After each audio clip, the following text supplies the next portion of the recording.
గారు అటెండ్ అవడం జరిగింది. అయితే ఇప్పుడు ఈ మీటింగ్ జరిగేటప్పుడు ఫస్ట్ జూలై నెలలో సెంట్రల్ టీం వాళ్ళు వచ్చారు కదా లాస్ట్ టైం జూలైలో. సార్ ఏమన్నారంటే యూత్ ఏపీలో కూడా ఒక ట్రైనింగ్ కూడా యూత్ కి ఏర్పాటు చేయండి, సెంట్రల్ టీం వస్తుంది అని చెప్పడం జరిగింది. అయితే మళ్ళీ అరేంజ్మెంట్స్ అన్ని అయిపోయినాయి. లాస్ట్ వింగో ఆఫీస్ లో పర్మిషన్ ఇచ్చారు పెట్టుకోమని.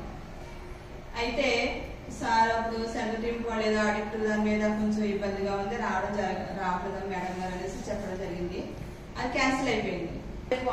ఆలోచించినప్పుడు అక్కడే ఎంఈఓ ఆఫీస్ ఒకటి ఉంది. సార్ వెళ్ళి వెంటనే అడిగినంటే ఆయన పర్మిషన్ ఇచ్చారు. రేపు ఇలాగా సార్ మేము ట్రైనింగ్ ఒకటి యూత్ క్యాంపెయిన్ యూత్ ట్రైనింగ్ పెట్టుకోవాలనుకుంటున్నాం సార్ అంటే, సరే మేడం పెట్టుకోండి అన్నారు. అడగగానే టైం ఇచ్చారు. అయితే అక్కడ ప్రాబ్లం ఏమొచ్చిందంటే సార్ ముందుగానే అన్నారు, యూత్ కదా మేడం వస్తారా అని అడిగారు. సార్ వస్తారని ధైర్యంగా చెప్పారు. ఎందుకంటే మన గ్రామాలకు వెళ్ళినప్పుడు ఎక్కడ పెడితే అక్కడే కనిపిస్తూ ఉంటారు పిల్లలు, ఆడుకోవడం కానీ తిరగడం కానీ అలా కనిపిస్తారు కదా. చాలా మంది ఉన్నారు పిల్లలు, వస్తారనేసి నమ్మకంతో నేను సరే సార్ అన్నా. కానీ వాళ్ళకి ఫోన్లు చేసి రండి రండి రండి అన్నప్పుడు కూడా చాలా ఇబ్బంది పట్టింది, చాలా టైం పట్టిందండి యూత్ ట్రైనింగ్ పెట్టడానికి. ఎటుకేళ్ళకి ఎలా అయితే 12-1 గంట వరకు కూడా మేము తీసుకోవడం జరిగిందండి.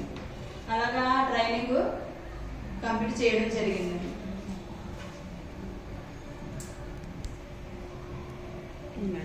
మేము చేయలేదు, ఇప్పుడు ఈ నెక్స్ట్ మంత్ లో పెట్టాలి.